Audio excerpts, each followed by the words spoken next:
Assalamualaikum warahmatullahi wabarakatuh. Salam sejahtera untuk kita semua. Untuk teman-teman yang sedang menonton video ini, semoga dalam lindungannya selalu ya. Di kesempatan kali ini, saya dan teman-teman dari kelompok 3 akan mempresentasikan materi tentang pengertian pendidikan yang merupakan salah satu bagian dari materi mata kuliah landasan pendidikan. Sebelum beranjak pada bahasan yang lebih serius, izinkan saya memperkenalkan diri terlebih dahulu. Saya Rahmawati, NIM 2108513, sebagai Ketua. Saya Christine Gresiana Juwita, NIM 2100643. Perkenalkan, nama saya Gibran Felix Kemang dengan NIM 2105909. Saya Lutfia Zaira Baiti dengan NIM 2109383.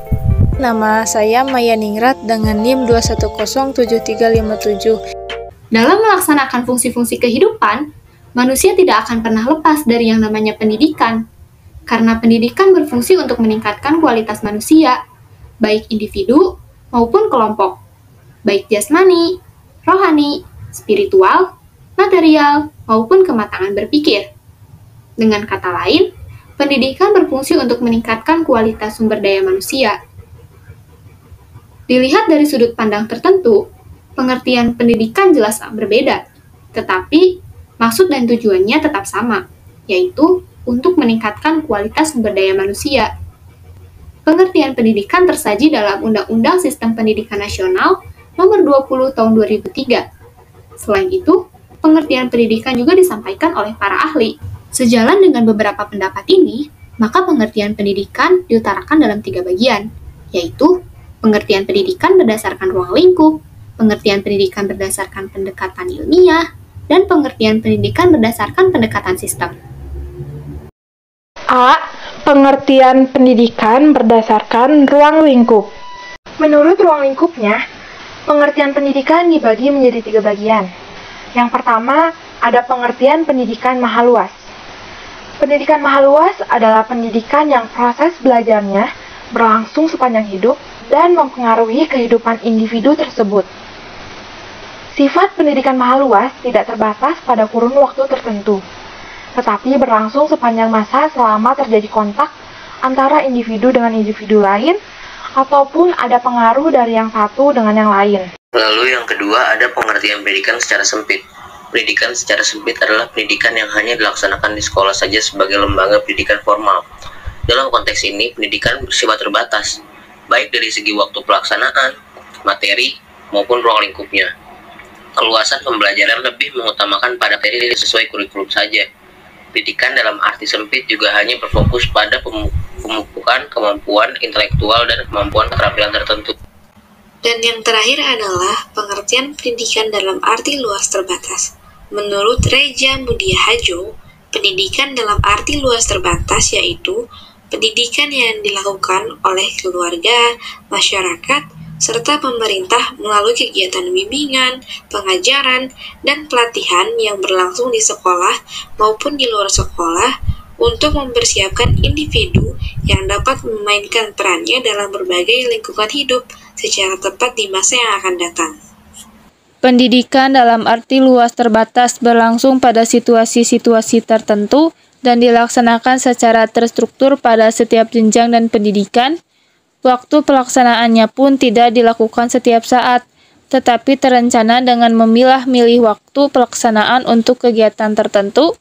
Lingkungan pendidikan tempat berlangsungnya kegiatan pun tidak dapat sembarangan, tetapi ditentukan terlebih dahulu menyesuaikan dengan jenis kegiatan.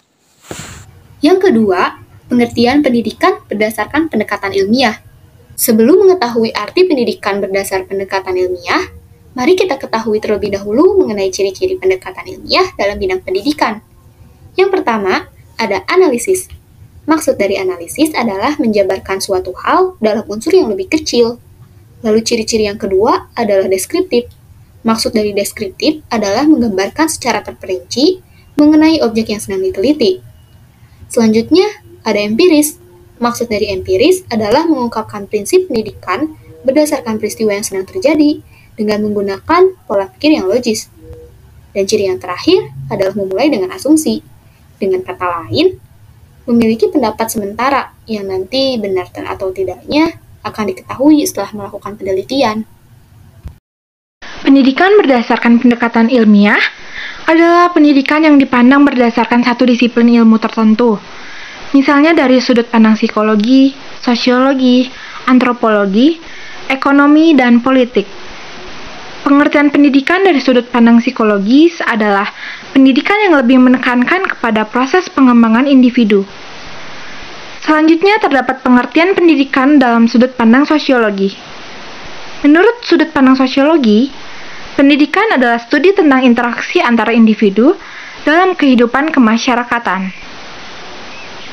Solo Sumarjan menyebutkan bahwa pendidikan dalam sudut pandang sosiologi adalah ilmu yang mempelajari struktur sosial, proses-proses sosial, termasuk perubahan-perubahan sosial. Dari pengertian tersebut, dapat disimpulkan bahwa selama manusia hidup, ia akan terus menjalin hubungan dengan sesama manusia lainnya. Selanjutnya terdapat pengertian pendidikan dalam sudut pandang antropologi. Pendidikan dalam antropologi berarti suatu ilmu yang belajar tentang manusia ataupun tentang ras manusia. Cabang ilmu antropologi terdiri dari antropologi biologi, antropologi sosial budaya, linguistik, dan arkeologi. Cabang ilmu antropologi yang berdekatan dengan pendidikan adalah antropologi biologis dan antropologi sosial budaya. Selain itu, terdapat pengertian pendidikan dalam sudut pandang politik. Pendidikan dipandang dari sudut politik mengarah pada ketatanegaraan dalam berbangsa dan bernegara. Ilmu politik dalam hubungannya dengan pendidikan merupakan dasar dalam pengelolaan pendidikan secara makro, karena mau tidak mau sistem pendidikan yang dianut akan selalu tergantung pada sendi-sendi politik yang dilakukan dalam suatu kurun pemerintahan yang memegang kekuasaan. Demikian juga politik suatu negara akan berdampak pada terjalinnya kerjasama internasional di bidang pendidikan, politik, dan kewarganegaraan. Pendidikan dari sudut pandang ilmu politik adalah sivilisasi atau proses menjadi warga negara yang diharapkan. Pendidikan dipandang dari sudut ekonomi mengarah pada upaya dalam mencapai kemakmuran manusia. Ekonomi merupakan ilmu yang mempelajari tentang usaha manusia dalam mencapai kemakmuran. Winardi tahun 1989 mengatakan bahwa ekonomika atau ilmu ekonomi merupakan studi tentang upaya manusia dalam memperoleh kemakmuran material. Ekonomi merupakan penopang bagi pendidikan, karena segala sesuatu yang berhubungan dengan kebutuhan pendidikan akan ditentukan dengan perhitungan secara ekonomi. Oleh karenanya, kondisi ekonomi akan sangat mempengaruhi kemampuan dan juga kegiatan pendidikan. Pengertian pendidikan berdasarkan pendekatan sistem. Sebelum membahas pengertian pendidikan berdasarkan pendekatan sistem, saya akan menyinggung sedikit tentang apa itu sistem. Menurut Umar Tirta Hardah, sistem adalah kesatuan dari sejumlah komponen yang kemudian komponen tersebut saling berpengaruh dengan fungsinya masing-masing. Tetapi fungsi komponen tersebut terarah pada pencapaian suatu tujuan. Pendidikan berdasarkan pendekatan sistem adalah suatu keseluruhan karya manusia yang terbentuk atas komponen-komponen yang saling berhubungan secara fungsional dalam rangka mencapai tujuan pendidikan yang diharapkan. Menurut pengertian lain, pendidikan berdasarkan sistem dapat juga diartikan sebagai proses transformasi pendidikan dari yang mulanya input menjadi output. Reza Mudiaharjo mengungkapkan 3 unsur sistem pendidikan, diantaranya input, proses, dan output. Unsur input merupakan segala sesuatu yang menjadi masukan pendidikan. Unsur input sendiri terdiri dari informasi, tenaga didik, dan bahan ajar. Sedangkan unsur proses adalah transformasi antar komponen dalam mengubah bahan mentah atau input menjadi output. Contohnya, seperti program pendidikan, masa pendidikan, biaya pendidikan, teknologi pendidikan, manajemen administrasi pendidikan, dan manajemen operasional pendidikan. Terakhir ada unsur output, terdiri dari hasil yang didapatkan setelah melalui proses transformasi, contohnya seperti yang terdidik yang memiliki kemampuan kognitif, efektif, dan psikomotorik. Selain itu, orang terdidik yang berhasil meraih cita-citanya. Pendidikan mengandung pengertian yang sangat luas. Oleh karena itu, pendidikan hendaknya tidak dipahami secara parsial. Pendidikan hendaknya tidak direduksi menjadi sebatas pengajaran saja. karena pengajaran hanya dalam rangka untuk menguasai pengetahuan semata.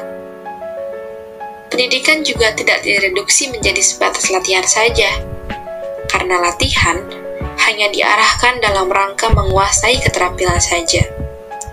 Dan jangan pula direduksi menjadi hanya sebatas sosialisasi, enkulturasi, personalisasi, atau human investment.